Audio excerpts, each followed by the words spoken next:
Good evening, ladies and gentlemen. We are back on a Wednesday night for another banger, and we coming at you with part two of What If Wednesday. You know what I mean? We been talking, and I got my man with us this evening. Not to disrespect, but I'm gonna get right to him real quick. But we've been going back and forth so heavy with the what if this, what if that. So we said, what if part two? And ladies and gentlemen, not to hold you, not to keep you waiting. I'm here with one of my guys, and I always tell him he's bending air from South Bend. They call him post game sports. How's it going this evening? Post game is good to have you as well. I appreciate that, my brother. It is all good. Everything is great. I can't wait to get into these topics, my man. You did it again. Let's bring the people what they've been waiting on. Yes, sir. Yes, sir. The people been talking a lot, and we've actually been talking so much about this. What if I would say since the first time me and you, I would say a week. Let me not say the first time, but about a week or two after we really started communicating, we've been having so many thoughts about what if this, what if that. And when we talk about it, we talk about sports, we talk about even life. But when we come here for the WTP Sports Deuce, and I'm MossBurgh, Level Up Sports 10, and that's post game sports. We talking sports this evening. And that one that I felt was needed to be talked about. I felt a lot of disrespect on his career. Um, I've talked certain things, not understanding a triple double in an era where people think about titles. So my thoughts was, what if Russell Westbrook had titles instead of triple doubles? What's your thoughts on this one, post game? Well, it's an interesting question, man, because first of all, Russell Westbrook gets a lot of hate, and I will never understand the hate that Russell Westbrook gets. The triple doubles are impressive, but like if you exchanged the triple doubles for championships, Yeah, I believe Russell Westbrook would be considered, if not the greatest point guard of all time, definitely top three. Because you think of what he brings to the game, and you can say what you want about Russell Westbrook. He does not cheat the game. I don't see him load managing, even at this advanced age. That dude plays hard every single time they jump ball. yes, sir. Russell Westbrook is go. I love Man, his game. I love his heart. I know he is the best player of all time, and some people got criticisms. But if you would exchange championships for triple doubles, Russell Westbrook would definitely be uh, in the upper echelon of point guards in the NBA in history. yes, sir. Man, like when I've been thinking about this, I can't not disagree with you in any way. You know, when you think about the titles, when you think about the triple doubles, everybody's just said what they said about Russell Westbrook. He can't shoot, he can't do this, he can't do that. We still talking about Russell Westbrook at the end of the day. These triple doubles is not something that you just come out and you just easily get. A title is harder to get, you know, but a triple double for multiple seasons, that's something that you don't see. So when you talk about what's Russell Westbrook and some of the things about the jump shot and whatnot, I get this man his respect. I think he's Hall of Fame worthy. I think we've been graced with something special. And, for me, it was like seeing the big O, who was one of my guys, Oscar Robinson, in real time, with this athleticism and so much more. So, I think when you look at it, okay, if Westbrook had titles, man, you talking 25 points, maybe 30. He still might have averaged a triple double getting titles. Who knows? But just imagine Russell Westbrook with some titles. and still getting close to even averaging the triple double, with people respecting more. I respect him regardless. So that was just, one of my what ifs when it came to this week so far. We got many more. And one that you came to my knowledge about was, what if Penny Hardaway isn't traded on draft night for Chris Webber? And before we get to that, just want to appreciate everyone tuning in. Brother Whitmore, One Take Zay, anyone that's tuning in. And I have a little setup where I'm going live on another screen. And if you're tuning in live, we are on YouTube right now. You could tap in at Postgame 86. You could tap into LevelUpSports10, WTP Sports Dudes, One Take Zay. We are live right now. We are doing what we do. You can leave a comment in the chat. Let us know your thoughts as well throughout this segment this evening. And we are here with massive fireworks. And again, post game, man, that music. Man, we're gonna hold it. We're gonna get right to what you was asking. What if Penny Hardaway isn't traded on draft night for Chris Webber? Well, so Chris Webber goes number 1 overall to the Orlando Magic. Now, keep in mind, the previous year, the Orlando Magic had the first pick. They took Shaq from LSU. Yeah. So, I don't know, lightning strikes in a bottle. They catch lightning in a bottle. They get a first pick the very next season. And they select Chris Webber. And from what I understand, Shaquille O'Neal was urging management to select Penny Hardaway because they got to play together on the set of Blue Chips. So he's telling them, I want y'all to draft Penny, but they draft Chris Webber. And he said he tore up his front room when he saw that they drafted Chris Webber. But if they would have kept Chris Webber's draft rights, you would have seen like domination in the paint area. You would have had Shaquille O'Neal, you would have had Chris Webber. That's 7'1" and 6'10". You would have had Nick Anderson. You would have had Dennis Scott, a sharp shooting three-point shooter, and some other players. So I don't know if they would have signed Horace Grant had they drafted and kept Chris Webber. But oh man, his name slips my mind. The guy who had 30 assists. Scott Skiles. You got Scott Skiles at point guard. Yes, sir. So you would have seen domination in the paint, rebounds, block shots. How many dunks they would have had every single game? Man. They probably would have had. They would have averaged like 7 dunks a piece had that trade not taken place. But it would have been exciting to see. But ultimately, I think it would have been one of those situations where it's too many cooks in the kitchen, too many chefs in the kitchen. Yes, indeed. Right? Because, I mean, you talking about Diesel and you talking about C-Dub. I just think the pain isn't big enough for both of them.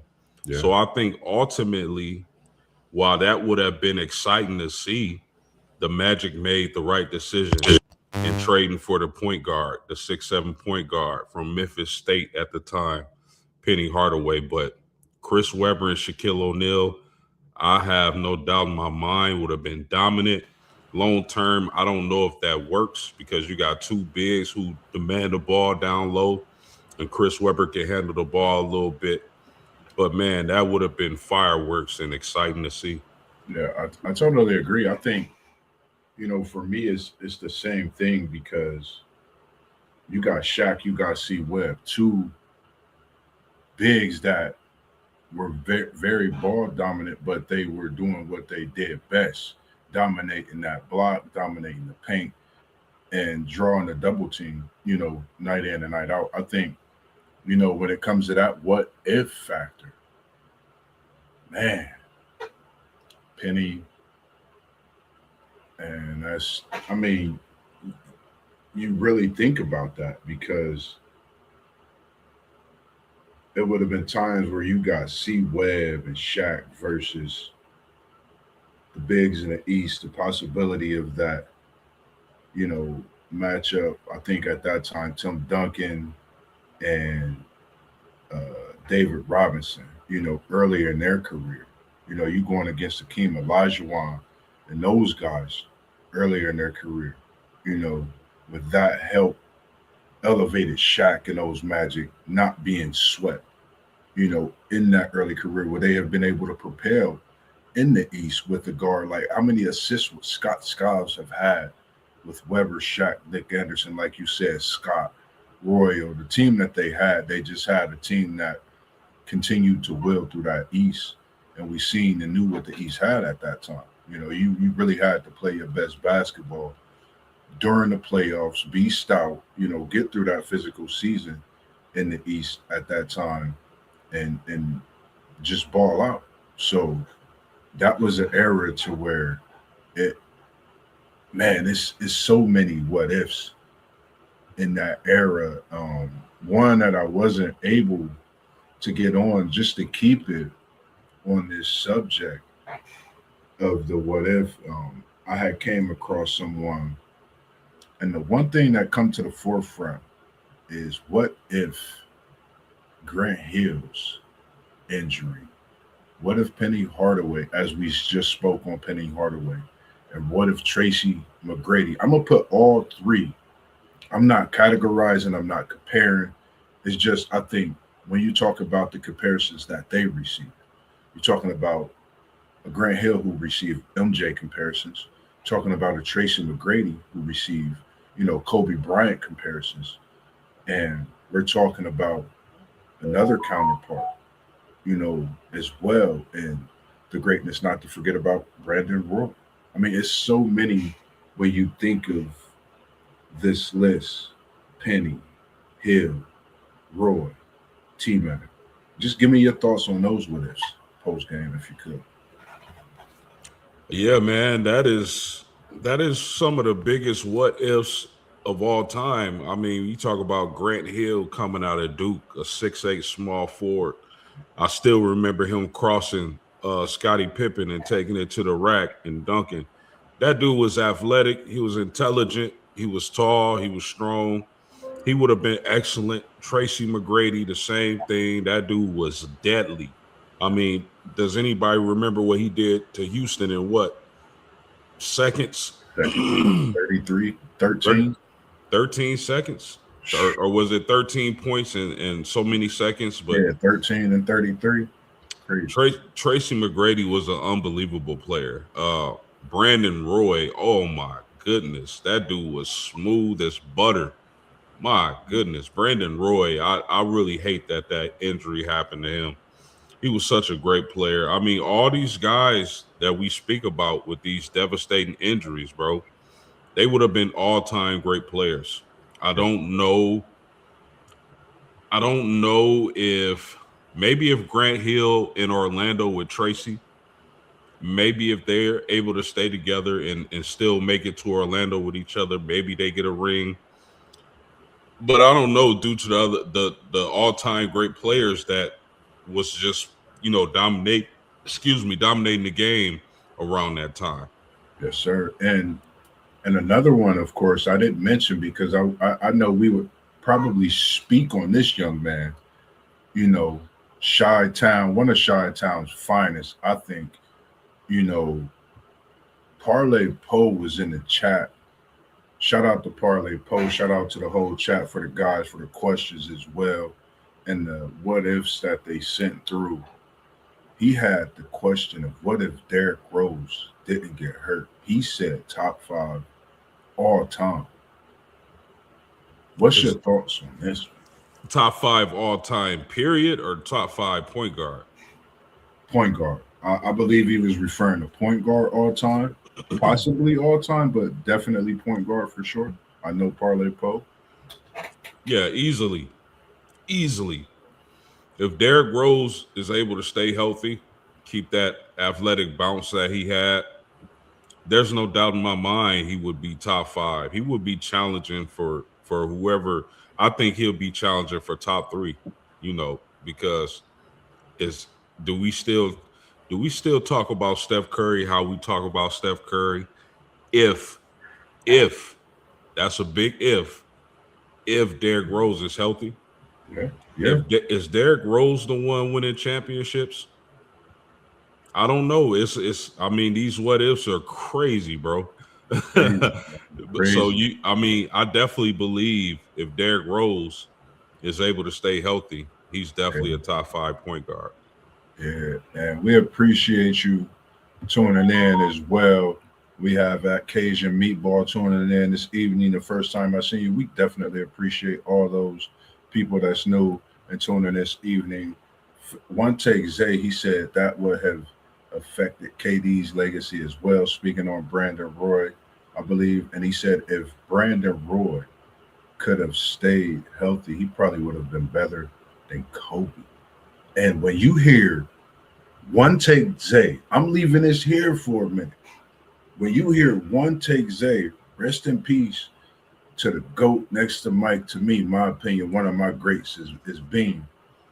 That's one takes all time. That's his GOAT. So that's a big what if when it comes to Brandon Roy and respectively. I remember watching battles in that West Portland, LA on a late night, like we said, I think earlier in the week or over the weekend about being up so late watching these games. I'm 12:30 in high school, 1 in the morning, watching them games, trying to go work on some of those moves. I remember Brandon Roy getting 40 on Bean, but Bean bouncing back and going crazy for a whole month of 40. You know what I mean? So it's a lot that, when it comes to these players, that I think when it comes to the injuries, the what ifs, man, crazy. He said top 5 ever, as they are in the chat right now, as we are on stream. But yeah, man, I think D Rose for me, man, that's a great thing when you mention that who would be getting those championships. Would it have been D Rose? Would it have been Curry? Even the fact of having, KD Brown, because you got to think about this. When Derrick Rose this was before his prime, Post. He was really given the GOAT we know today, as many people say. My GOAT is MJ, but the GOAT today, many people say we seen Derrick Rose given not just him, his team, anyone else that stepped up to that Bulls team, he gave them buckets. But he was that player, that engine that went and, it was tough seeing that. So, for me, man, that's D Rose, McGrady, Grant Hill, Brandon Roy, Tracy McGrady. I think they could have altered so many legacies in basketball. They have left a legacy of their own, which still I feel Hall of Fame. But it's crazy in the fact that you would really see one or two of these players on the Mount Rushmore post, if not all. I mean, it's crazy, and when we think of that and how we really think about the what ifs. And we have one take jumping in again. We appreciate you tuning in. He said, "What if Ray Allen didn't hit that shot for LeBron against San Antonio? What happens to LeBron's legacy?"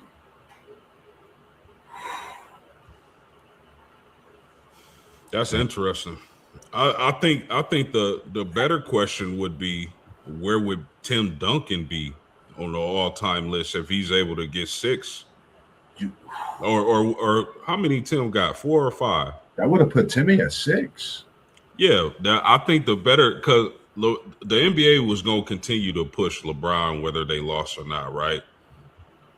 And he would eventually, it would have been a stain on his career, no doubt about that. But he would eventually got another one. But I think the better question is, where would Timmy have ranked if Ray Allen missed that shot, or had Greg Popovich simply had Tim Duncan in the game at that time to grab that rebound and seal the victory? Yeah. So that's interesting. Man, that's a great question, one take. And for me, it's something, because packing your bag because you find the nearest bus heading back to Cleveland. My bad, flight because you coming from Miami. That's very interesting. And the reason I say that is because, that was that reason of being there. And we know what Tim Duncan, you know, did prior to when he was facing it, going up against that Miami team. Even though he had the claw, Kawhi Leonard, who's still going and looked like he's been reinvented himself after All-Star weekend and throughout this season, as we are seeing. But it's just something I would say to look at when you think about what if some of the legacies that could be whether reinvented, possibly tarnished. We looking at a Mount Rushmore. Um, I mean, it's a lot of things that could have been altered. So we gonna go a little bit because I didn't realize how heavy we was talking about the basketball. We gonna switch it up. And WTP Sports Dudes hit us with a great one, and it had me thinking in many ways, many scenarios. What if Vince Young came back for his senior season at Texas, and this was after defeating a USC Matt Liner, Reggie Bush, bout it. I mean, you talking about a dynasty that was some other. If he came back for a senior season, an encore of what he did to complete and defeat a dynasty, which we really didn't think nobody could do unless it was Vince Young and that opportunity with the ball in his hands as we see. What's your thoughts on this? What if senior season at Texas for Vince Young? Well, first off, that national championship game, I remember watching that game back in, what was it, '05? Yes, sir. That was one of the greatest games I ever watched. That USC, man, you talk about Reggie Bush, Matt Leinart. That was a well-oiled machine Pete Carroll had at USC back in the day, bro. Yeah. And Vince Young was absolutely marvelous in that game. Had he came back for another season, he would have had a dynamic season, I believe. But I don't think nobody was beating Tim Tebow in that Florida team. I just don't. I think Vince Young probably, you had Ohio State and Florida in the national championship that year. They probably would have just came up just short because they played Ohio State that year in the regular season, and they, of course, they lost that game. But I think Vince Young would have just came up just short of getting Texas to the national championship. I don't think anybody was beating Tebow, Urban Meyer, and that Florida team that season, though. Well, take Zay, he said Vince would have won the Heisman probably. Hmm. I Yeah, like he that. I definitely. definitely think, yeah, for sure won the Heisman. And I think, like, like you said, like when you think about that Florida Ohio State, you're talking about two elite teams. The speed on both of those teams was crazy. And coming back, I know, teams prepare for quarterbacks in that sort, that nature. And you're talking about an elite Florida team offensively, defensively, you were seeing everything in a book from that Florida team. They was disguising, they was fast. Ohio State, same thing. So I give him Heisman. I think we would have still seen some great things. Had Texas right there, but I think they would have just took a close loss just to keep them from being right there for a back to back. I mean, it would have been, I think, history for us to see. Especially coming off beating the team that was a dynasty, trying to go for something special and back to back at that time, being a black quarterback as well. So I think it would have been great, but definitely that Heisman would have been his to win for sure. The next question that we had, and again, post game, I appreciate you joining and tuning in with me this evening. And one take Zay had one, but I'm gonna get to yours. I accidentally, when I was getting everything together, I put this in, but I'm gonna get this to you, and we definitely have another guest coming in with us this evening, ladies and gentlemen. We got one of the OGs who watched me grow up from a pub on up. I would say about 8, 9, 10. I can't remember. We have the great Griffey in the building this evening with us, ladies and gentlemen. How's it going this evening, Griff? Man, chilling, bro, chilling. Kind of tired, but I had to come on here and holler at you since you hit me up, bro. What's going Man, on? I appreciate you for tapping in, and it's appreciated. The next one we had coming up was post game. He had a topic on there, the biggest what if. I thought I was, on the football side, outside of one other that we had, and that was what if Randy Moss was allowed to enroll at Notre Dame. What's your thoughts? You say it again. No, I was just saying, what up to Griff? Oh, what's up? How you doing, man? Good, man. How you doing? Good to see you up here. Good to see you too, man. I'm chilling. For sure. Yes, sir. Shit. Randy would have got to go to Notre Dame. What was Notre Dame doing back then? What year was this? 96 to 98? 95. 95.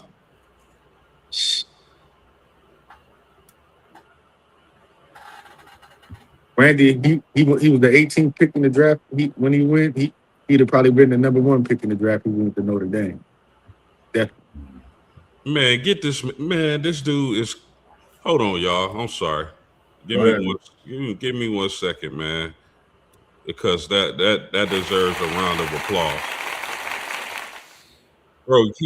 I'm sorry, Griff. Can you say that one more time, man? If Randy Moss had made his way to South Bend, Indiana, he would have possibly been the number 1 pick in that 1998 draft. Definitely. Come on, man. Keyshawn Johnson went number 1 2 years prior as a wide receiver. So it wasn't it wasn't unthinkable. So Randy, what Randy could have did at Notre Dame, going up against the USCs and all them teams that Notre Dame was playing during that time, Michigan, Purdue's, Drew Brees was there back then. Randy would have went number 1. Definitely. Yeah, man, that is a really great point. I think had Randy, because a lot of people don't know Randy Moss was committed to Notre Dame. Like before that scuffle happened with the racial slur, whatever happened in high school, and this is the only thing that I hold against Notre Dame, because they still should have let him come to Notre Dame. Randy Moss wanted to go to Notre Dame. Yeah. But I think with Ron Paulus at quarterback, and you got a specimen, arguably the greatest wide receiver of all time. I know some people say Jerry Rice, but man, he would have. I think they lost 3 games that season. I think even as a freshman, I think he was good for 2 at least, and that probably would have changed the inning of rest in peace Coach Holtz's latter part of his stint with Notre Dame. They probably could have got back national championship contention, because even as a freshman, and you parlay that with Ron Paulus, I'm pretty sure he'd be good for 2 more wins that season. They lost 3 that season, but I totally agree with Griff, man, that would have been good enough for picking overall one overall for sure. Definitely. I really agree with it. I was just knowing the whole story, the whole situation. For Randy Moss, even to still be how great he is, it just shows the true talent and the raw ability of what he could do when it comes to him being on that football field. Shout out to the Hall of Famer and everything he's done for the game, as well as other athletes that we spoke on as Hall of Famers, or if they don't choose you to be Hall of Famers. I feel we've spoken on. Back when Randy was at Marshall, Marshall was still a D2 school. Yeah. It was still D2. And, he put Marshall on the map as well. But just being at Notre Dame, I think that would have been special. And again, Griff, is great, Griff, to have you this evening, to join as well. Could you tell the little people, they may not be used to who you are, give them a quick speech, a little spill of who you are and, what you bring in as far as in your teams real quick, if you could. Originally from New Orleans, moved here when I was 16. North Sider all my years here. Graduated from Weststone.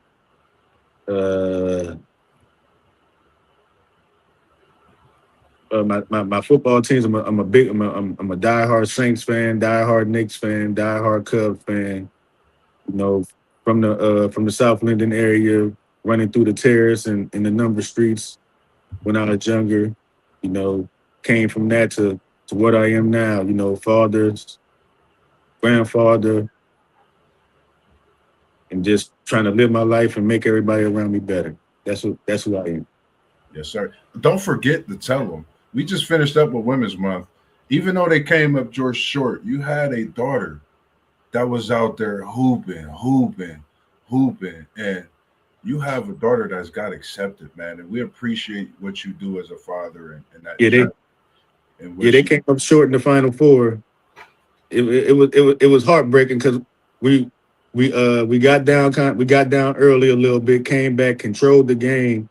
Second and the third quarters going into the fourth quarter, we was up 11, man. We was up 11 points going into we was up 11 points going into the fourth. It started spiraling. They got into the penalty with about 5 minutes left in the fourth. But with 4 minutes left, we were still up 9.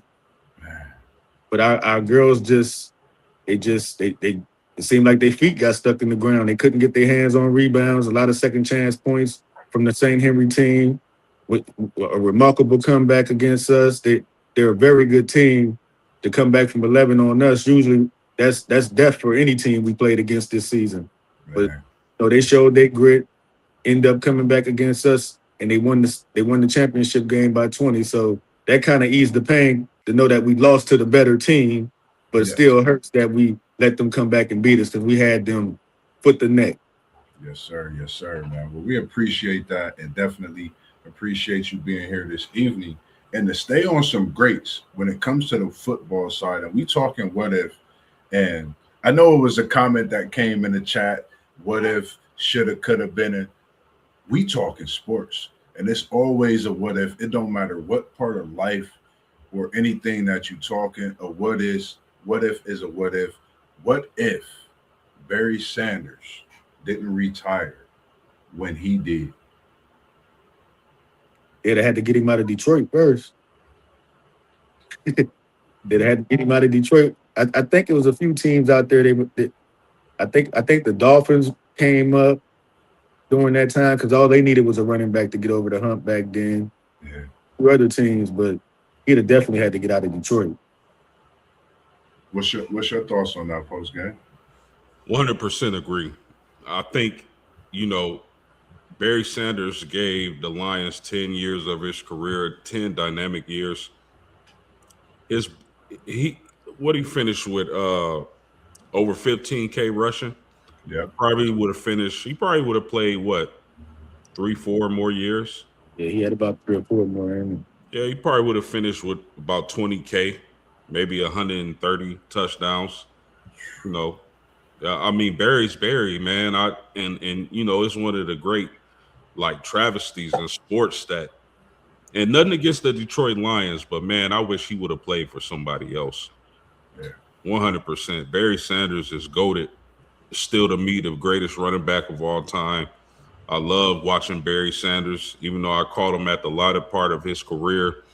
Man, his numbers would have just been outrageous, especially like what Griff said, if he would have got a chance to move on and play for somebody different, bro, his numbers would have been ridiculous. Yeah, I totally agree. I was feeling the same way. If his career would have lasted, I think he retired because he was just so loyal to the team, loyal to the city. He didn't want to do nothing else. But, it could go on and on about that when it comes to as far as in him being loyal, wanting to be traded. But we know how that goes. But I think exactly what you said, so many more touchdowns. I think he would have broke the record way back then. I think we talking about one of the greatest running backs, arguably, of all time. To me, it was the greatest running back that I've seen. My opinion, Barry Sanders was my great. I love watching him. Really the only running back not that I cared for every running back or had a certain but Barry was my guy that I want to see if I'm watching football. Outside of me seeing Icky Woods and those guys on my Bengals, I want to see Barry Sanders. Outside of any other running back in the NFL, you knew you was getting a show. So I think we talking about numbers even crazier than we could expect to see now that we see at the top of the list, honestly, when it comes to Barry Sanders. They say Emmett's record is unbreakable. Barry Emmett would have never got the Barry Yes. if Barry wouldn't have retired. I feel the same way, man. Like, no disrespect. Emmett was a great running back, Hall of Fame. We respect everything, even him, his son playing that role and being a football player as well, being good in his doings. Barry Sanders was my guy. Being that small, doing what he did, the quick feet, the agility. You're talking about a loaded shotgun that could kill anything in sight. And when I mean kill, he's just going to move past you, break the tackle, be elusive, and get to that end zone. We're going to go one time. Anything else for you post game on that one? Yeah, you don't want to hit Griff with the rest of the what ifs? Oh, yeah, definitely. I got one coming for him. I was just about to go to one before I came back to the one that Zay got for us. I think that's a good one. I'm going to start up top with the Russell Westbrook. If he had titles instead of triple doubles, what's your thoughts on the what if Russell Westbrook? If I put it like this, if Russ had one title, that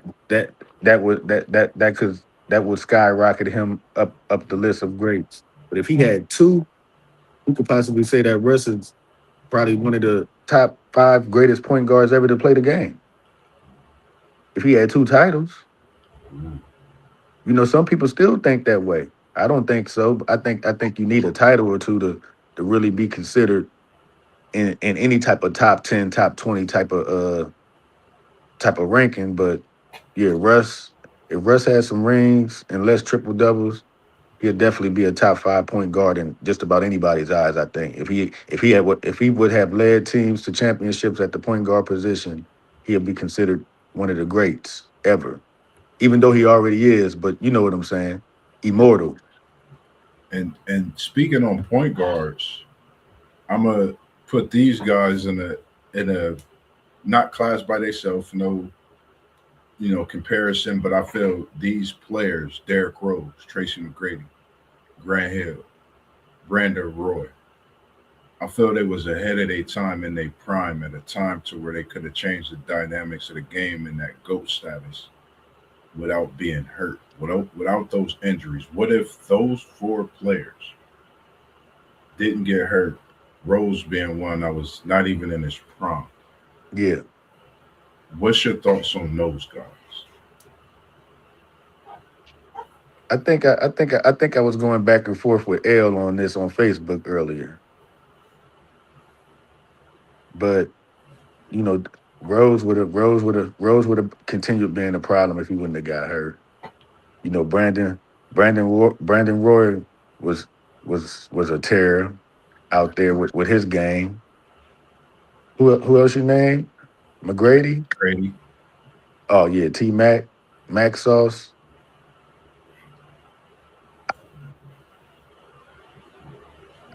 With T-Mac, I don't think T-Mac had a devastating injury. I think he just had an injury that just lingered on him. Like some of these guys had devastating injuries that they had to come back from. T-Mac's wasn't so devastating. So when people put T-Mac into this conversation, I don't really put him in there with those guys. But yeah, T-Mac would have been great without that. Without his back troubles, he would have been great. Also, definitely.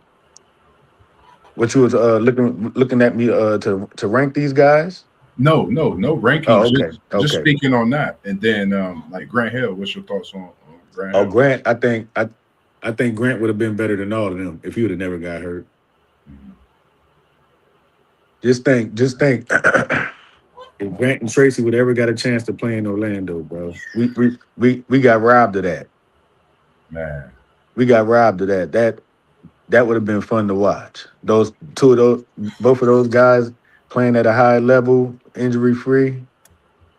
And And We got robbed of some good basketball, not getting to see Tracy McGrady and Grant Hill play basketball together. Man. We got robbed. not to cut you off, Griff, but don't forget, Tim Duncan was supposed to join those two. Yeah, But he was. they wouldn't let his family ride on the plane. Mm-hmm. yeah, I like the fact you mentioned that too, because that's what Post was saying. The fact that them two not being able to play together. I was a McGrady fan, so for me, it was like I was so happy. But the only thought that lingered in the back of my mind is, will they be able to play one season together and be healthy? They just couldn't get it together. Everybody was waiting on it. Man, it would have been like Mike and Kobe to me, just my opinion. I was like Jordan and Kobe together on the same court together. And like Post said, if they would have got a Tim Duncan, I mean, it would have been on and on.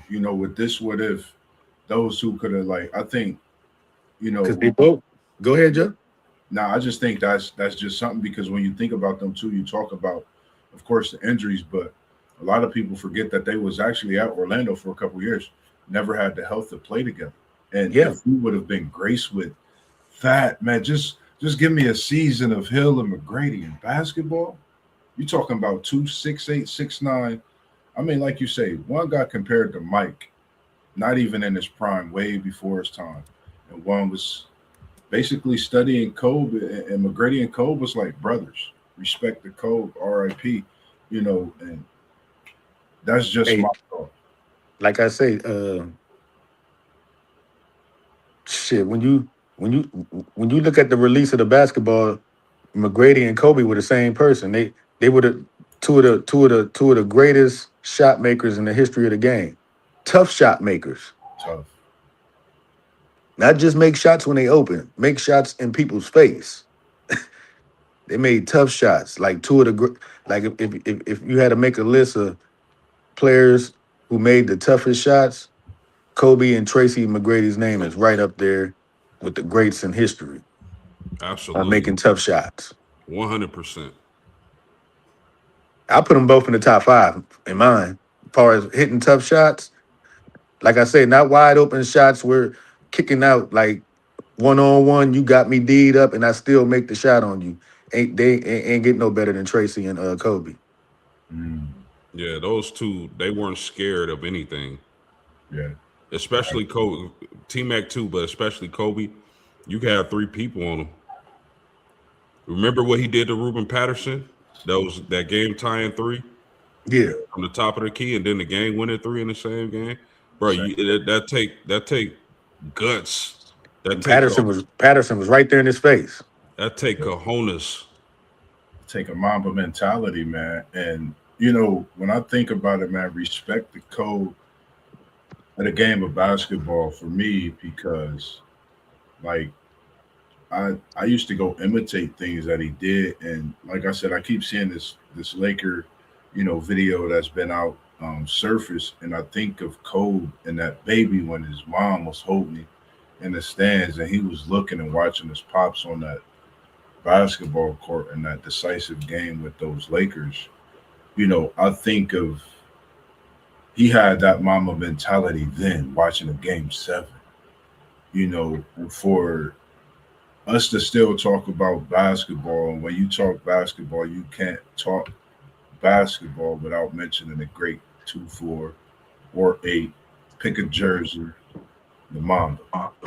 You will talk about him regardless, and it's just a given, so respect to what he's brought to the game, done for the game, and we know his status when it comes to it. We appreciate you tuning in as well this evening, WTP for life. And he said, what if the Sixers got Brad Daughter instead of trading for Jeff Ruling after they won the title in '83?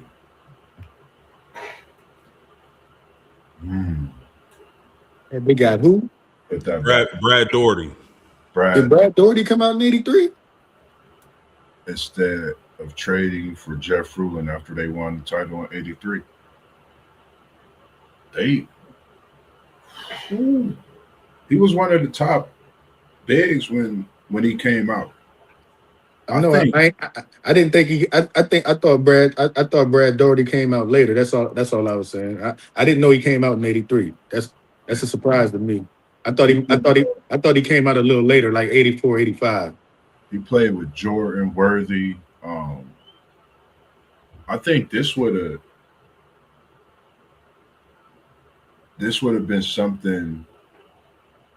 I think something to speak on. What would the Sixers have done with that, team? Because if I'm not mistaken, they would that have altered them getting Charles Barkley, or would that have, you know, put Daugherty and Dr. J together? That's what I'm thinking with this one. And Unc always hits us and catches us with these great questions that make me go on my encyclopedia. Who did they trade for Jeff Rulin? Moses Malone? 84. He said in 84. That's when I know they say they picked up Jeff Rulin, but who did they trade for Jeff Rulin? What's your thoughts on this one, Post? I was born in '86, bro. And that's what, because like I remember when the Sixers, this was during that time where Magic Bird started to come up and that little rivalry with them, right? During that time of Magic and all those, that could have gotten Barkley and Daugherty. Okay. So that would have paired Dr. J, Barkley, and Daugherty together for Philadelphia. And you possibly looking at a team that could compete with Detroit during that run. That's something that could have been a special team as well. That's a 7-footer in Philly, which they haven't had since Moses Malone. You know, I think that's why they've held on to Embiid as long when you think about it today. You know, that's what Philly, that's when they do big things, when they have that big. Any thoughts on this one? I mean, it sound like they should have went with Brad Daugherty. I know Brad Daugherty was a hooper. I do know that.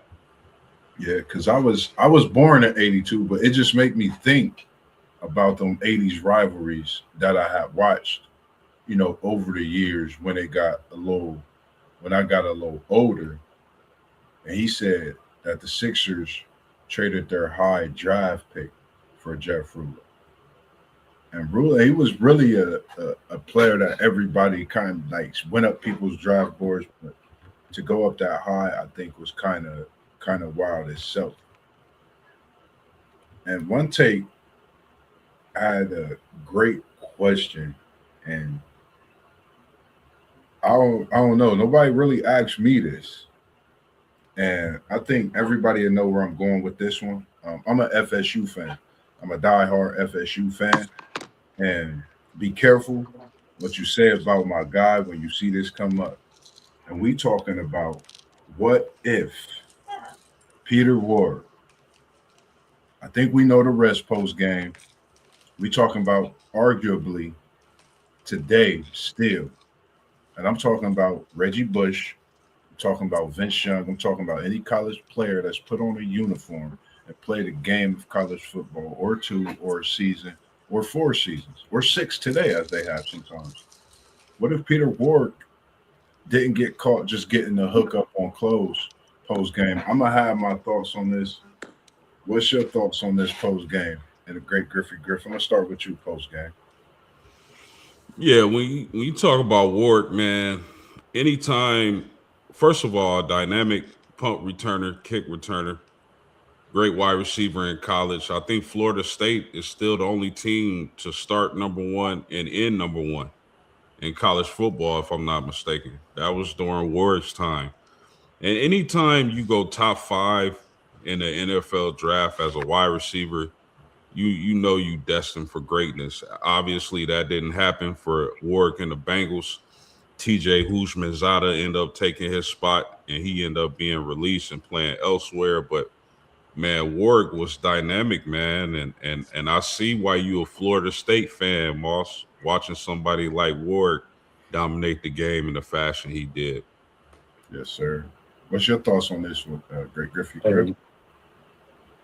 Warwick, all time far as wide receivers go, the season he had, all time great in college football. His name is etched in stone. The plays he made on special teams, the hands he displayed in college, it was like he had Stickum on. That boy was making plays all over the field. Yes. I don't know what happened when he got to the pros, but as far as college wide receivers, you definitely got to put him in the top 10 all time of college wide receivers that played in college. Yes, sir, for sure. You know, for me, the what if you talking about arguably a unanimous Heisman Trophy winner. You know, you go from overall number one, the top vote getter, really at that time, he would have unanimously won the Heisman. You talking about all purpose. You talking about he catching the ball, running the ball, returning the ball. I mean, you doing everything you could possibly do. And like you said, post game, unanimous one to start and to finish the season. You know, that's why I try to hold on my Florida State talk, but it's etched in history and it's still there as we talking about Peter. I think, you know, for me, watching him as I was a Bengals fan, I was loving it when he came to Cincinnati. And I think the progression of Hushmanzada, I think, I don't know if it was the organization. I liked him. He had a couple injuries, and I think he didn't get his rightful shot through his duration. And during that time that he was hurt, Hushmanzada just performed well. And you know the NFL is a business. You get one little knick-knack injury, they'll look at somebody else who's progressing and pay them the bag. And, you know, sometimes that stuff, even if it's getting a hookup, will still haunt you, which for me, you're talking about the best college football player, arguably at that time, all time, at his position, and y'all really booked him from getting some clothes, him and his man for getting hooked up on some clothes, man. We all could tell a story about how we didn't got hooked up with food, clothes, regardless of the amount. The amount has added up to that and more on the hookup. But, you know, what if? I think his career drastically would have changed. You know, nothing against the way it went. I still love the guy, still my guy, Seminoles Nose Nation, every day. Peter Ward, if I could meet you, we would talk about this every day and laugh about it because I think it's a travesty that he had to go through what he went through just from people being themselves and hooking a guy up at the end of the day. You know, for me, that's just my thought. And I'm not even being a homer. You know, it happened to Jameis Winston. It's happened to so many guys. Guys got money thrown at them, but they get a slap on the wrist. You know, so times change as we see year by year. Definitely. Anything else anybody want to talk about as we, you know, continue to dive in some of these great what ifs this evening? You know that wasn't a legal pick against Notre Dame, right? We talk about Jameis Winston. Nah. You know that wasn't a legal pick, right? You said it wasn't illegal? No, sir. we gonna say that one for the text talk. We're gonna be all day on that one. But nah, any what ifs that you could think of, great Griffey post game, come out them, talk about them.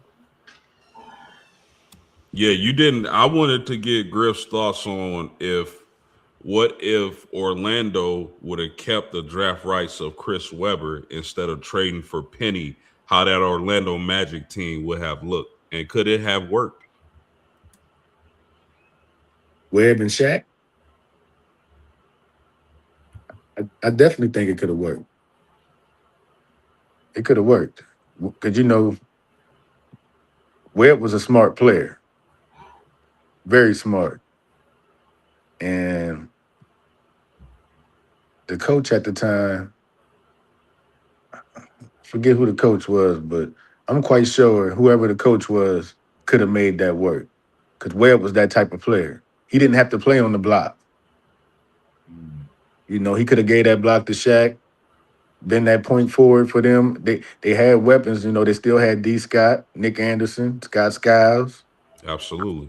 Few people on the bench at the time that was pretty good. Jeff Turner, a couple other players. So yeah, it could have definitely worked. Webb and Shaq, that'd have been nightmares for the Eastern Conference. For sure. Man, that's a good one. We'll hit him with the next one, Post, with the Vince. Now, what if? We cooked on this earlier, man. What if Vince Young would have came back for his senior season? You remember if he was drafted by the Titans that year, the Florida Gators, and Tim Tebow won a national championship. What if Vince Young would have came back for that senior season? Probably another national championship, maybe. Definitely the number one pick in the draft. Wouldn't have went 3. Could have stayed away from Tennessee and Jeff Fisher. I think Vince Young was a little bit before his time. A couple years before his time. Vince Young was a couple years before his time because Vince Young came out what year? 05 or 06? He was that 05. 05? Yeah, 06. It was same year as Reggie Bush. That was the first year in New Orleans. 06. So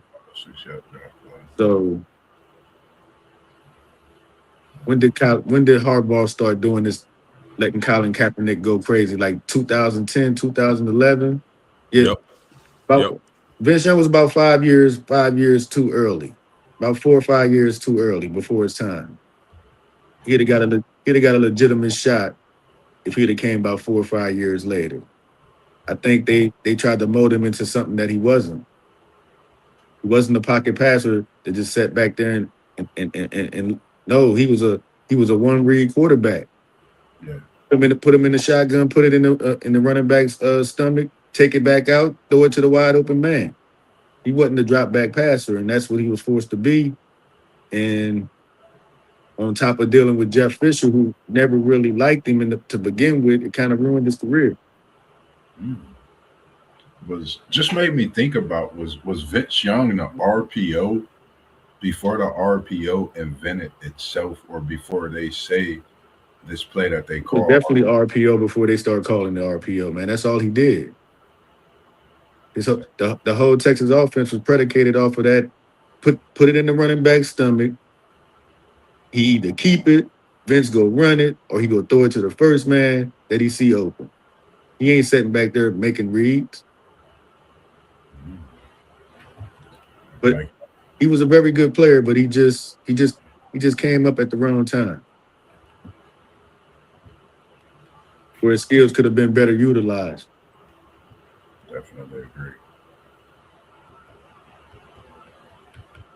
Did you have one for him post game? You said, was you good? No, that's all I had. I wanted to actually hit you with a. Are you going with your usual flavor tomorrow, Thursday night? Because I wanted to surprise you with something and ask you something tonight on the side of you, because you've been having me think about this one question all week, and especially after today, after watching so many shows. But I got to know if you're doing your usual, or you doing part 3 tomorrow. Oh yeah, we're gonna keep it rolling. Ooh, I got it. What's that on? We play respect it or check it. I go through with questions, and you either respect it or check it, and you tell us why. Oh, if you check it, you gotta say why. Yes, yep. Like, so I'll say, for example, Jordan is the GOAT. Respect it or check it, and you respect it or check it, and then you tell us why. I got it. You got to come rock with us tomorrow night, man, if you can. I got you. What time? Same time, 7:45. Different hosts. It's gonna be post game tomorrow evening. So we're gonna hit you with a quick one, real quick, Great Griff, just to get you warmed up, because me and Post, we be going back and forth so much. So we're gonna hit you with a Wednesday What if part 2 and more, and we're gonna give you a snippet to check it or respect it? Wembayama is the defensive player of the NBA this year. Respect it or check it. Oh yeah, definitely respecting that. Mm. Definitely respecting that. You like it. So just prepare yourself for Yeah. tomorrow's episode of Respect or to Check It with your I, host. I seen Wemby do some shit the other night. Like, man, what the fuck? I seen him get dunked on. Then he got the ball on the fast break, went right back and dunked on the person that dunked on him. Yeah, that was wild. That was wild. I know that was wild. It's just different, man. He's a different specimen. I haven't like. It's like watching a super tall Shaq, slimmer with dribble abilities, which is crazy because people fail to realize Shaq was maybe an inch or two shorter than Wemby, maybe stronger. He could dribble, but he couldn't shoot the way Wemby shoots. So it's like if you had a Shaquille O'Neal and he did all these things. Oh, if you watch Wemby with some length, it's a different specimen out there, man. Like, but I think the one thing that worried me about Wemby, you know, he's just so slim. He's just so slinky. Like, how much time does he have out there to, like, is he gonna play 7 years, 8 years, 9 years, 10? Because I don't see 12, 13, 14 years out of Wemby. I don't see it. I think he got to get it in quick, get him a few championships, a couple MVPs, because I think he gonna break down. Good point. Good point. I think he's gonna break down. I think he got about 10 good years in him. Yeah, that's a really good point. Can I ask y'all this, man, before we get out of here? Yes, sir. I get Wemby. I get Luka. But I get SGA. Do y'all think that Nikola Jokic is getting a little bit disrespected in this MVP race? Because double in points and assists. You know, he there rebounding, being the center. That his numbers are just phenomenal this season. Do y'all think he being a little bit overlooked when it comes to the MVP? I would say yeah. I definitely agree.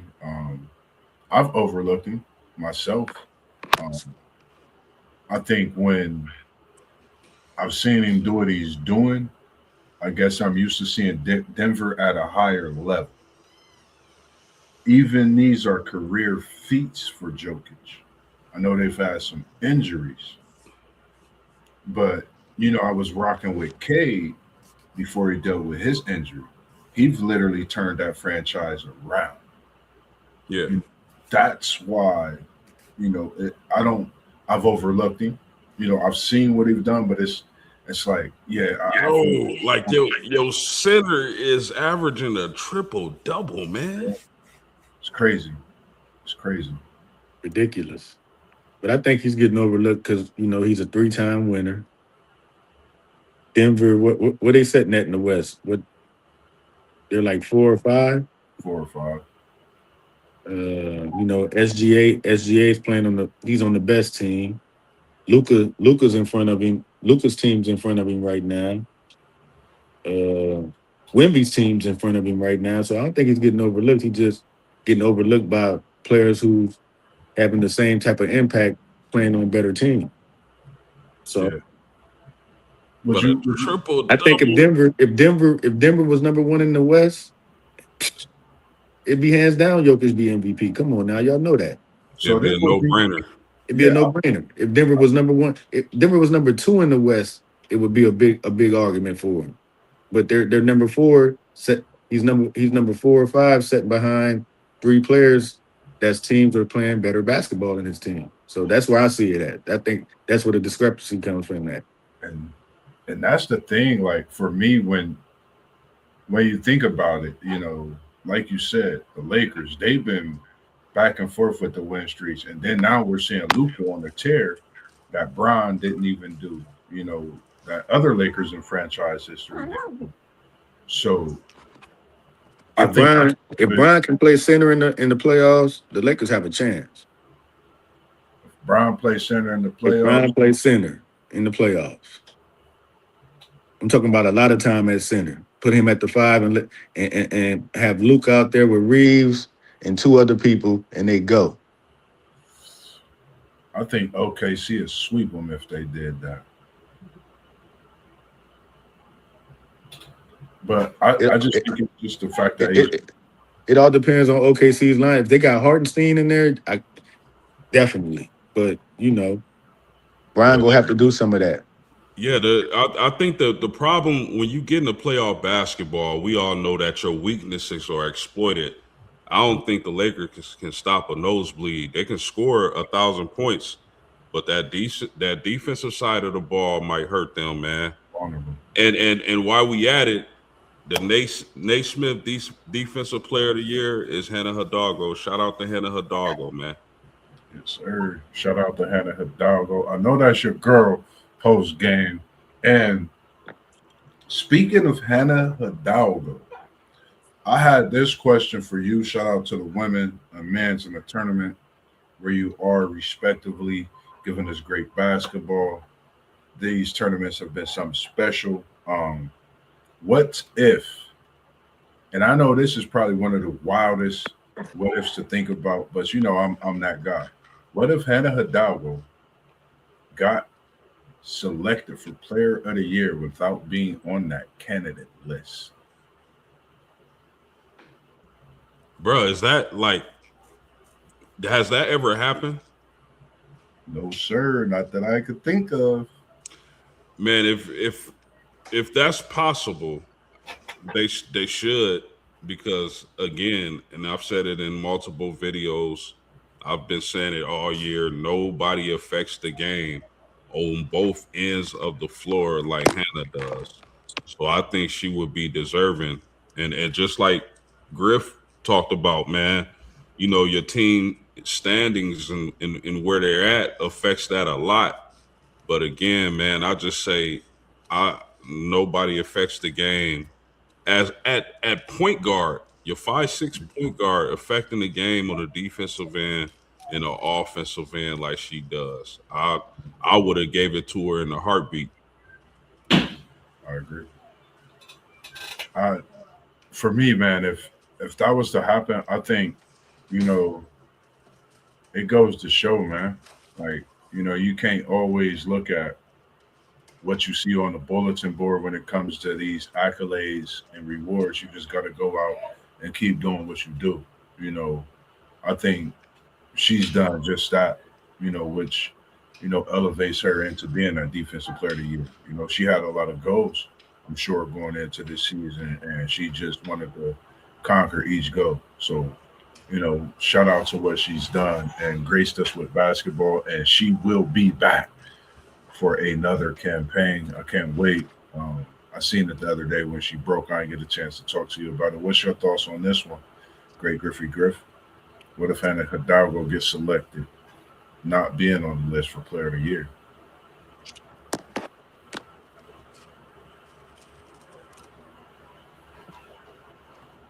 Hannah's a great player. I don't know the other players that are in the running for the Player of the Year. I don't really follow college basketball as much as y'all do, but she's a great player. She's great. I think Sarah Strong might end up winning it though. Yeah, she's playing on the best team. They're undefeated right now, aren't they? Still undefeated. Yeah. Yeah. So I think it's a strong case for Sarah Strong or even her teammate Ozzie Fudd. And who else is out there? Caleb Blakes. But yeah, like I said, I don't follow women's college basketball as much as y'all do, but them is three girls right there that definitely should be in the running for it. Let me put this into perspective, fellas. Hannah Hidalgo, the 5'6" point guard from Notre Dame, has just won the Naismith Women's Defensive Player of the Year.